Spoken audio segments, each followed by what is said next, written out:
PR নিয়ে আমরা এত টানাটানি কেন করি? আমরা একটা নির্বাচনের আগে আরেকটা নির্বাচন কেন দাবি করি? মানুষ পিপাসার্থ হয়ে আছে, 3টা নির্বাচনে ভোট দিতেই পারে। বিএনপি 31 দফা দিয়েছে, আমাদের তো মাত্র 1 দফা না, আমাদের বহু দফা, আমাদের 41 দফা, আরো 10 দফা বেশি। কিন্তু আমরা প্রাইমারিলি 10টা দফা লঞ্চিং করেছি। ইউরোপ সফরের পরে আমরা ফিরে গিয়ে সেই 10 দফা জনগণের সামনে আমরা তুলে ধরেছি। সেই 10 দফা আমরা ভেন্টিলেট করেও যাচ্ছি। বিএনপি যেগুলা করেছে সেগুলা সংস্কারের অনেক জায়গায় ছিল, আবার কিন্তু বিএনপি জায়গাগুলোতে কিছু কিছু জায়গায় তাদের অবস্থান পরিবর্তন করেছে। আপনি সচেতন সাংবাদিক সবাই জানেন, আমি এগুলো বলতে চাচ্ছি না। আমরা কিন্তু আমাদের অবস্থান পরিবর্তন করি নাই, আমরা আমাদের অবস্থানে আছি। আমরা জনগণের বিবেচনার জন্য এটা ছেড়ে দেব, জনগণ যেভাবে নেবে বিষয়টা সেভাবেই সেটেল হবে। এখন বলবেন যে জনগণ কিভাবে সেটেল করবে, এই জন্যই তো গণভোট।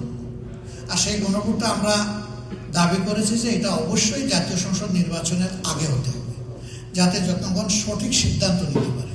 এই গণভোটের উপর ভিত্তি করে জুলাই চার্টার বা সনদ যেটা হয়েছে, ডিক্লারেশন যেটা হয়েছে, এর ভিত্তিতে নির্বাচনটা হলে 24-এর যে আকাঙ্ক্ষা মানুষের ছিল তার প্রতিফলন ইনশাল্লাহ ঘটবে।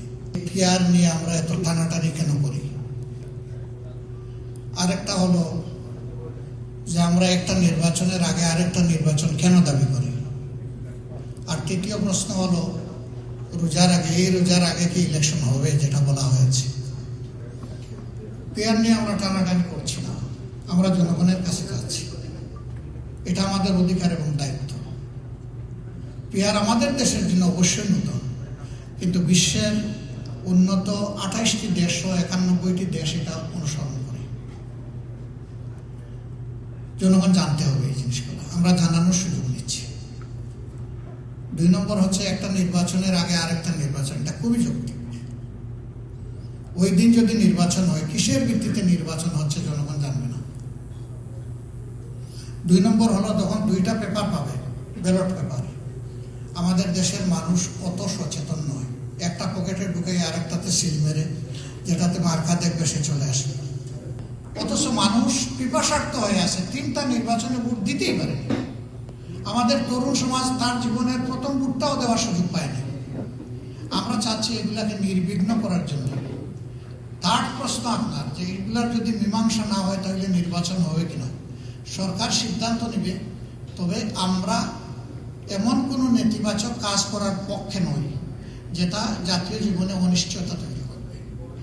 যে সেনাবাহিনীর কতিপয় অফিসার যারা গ্রেফতার হয়েছেন এবং কিছু দেশ ছেড়ে তারা চলেও গেছেন, এখন তাদের ব্যাপারে আমাদের দৃষ্টিভঙ্গি কি?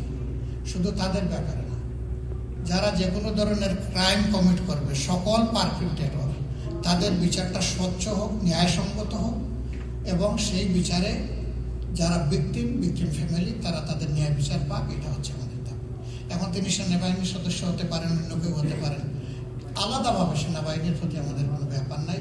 আর এটা কোনো বাহিনীর ব্যাপারও না।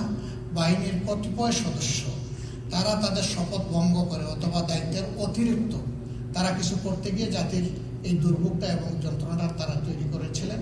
এখন যে কেউই এই দেশে অপরাধ করবেন, কেউ আইনের কাভারেজের বাইরে থাকা উচিত। আর আমাদের পলিসি হচ্ছে, আমরা জানি না আল্লাহ তাআলা কাকে দেশ পরিচালনার দায়িত্ব দিবেন। আমাদের সমাজে যে বৈষম্যটা আছে, সরকারি চাকরিজীবী হইলে একটা, রানিং গভর্নমেন্টে থাকলে একটা, আমরা ইনশাল্লাহ এটা থাকবো না। রানিং গভর্নমেন্টের প্রেসিডেন্টও যদি বড় কোনো ক্রাইম করে ফেলেন, তাকেও প্রসিকিউট করা হবে ইনশাল্লাহ। আপনারা সম্ভবত লক্ষ্য করেছেন 5 আগস্টের পরিবর্তনের পরে আমরা সেপ্টেম্বর মাসেই বলা শুরু করেছি যে ভোটাধিকার, প্রবাসী যারা আছেন তাদের ভোটাধিকার নিশ্চিত করতে হবে। এবং এই নিয়ে কিন্তু আমরা দাবি দিবসও পালন করেছি, স্মারকলিপি দিয়েছি, নির্বাচন কমিশনের সাথে আমরা কথা বলেছি, প্রধান উপদেষ্টার সাথে সাক্ষাৎ করে এই দাবি তুলেছি।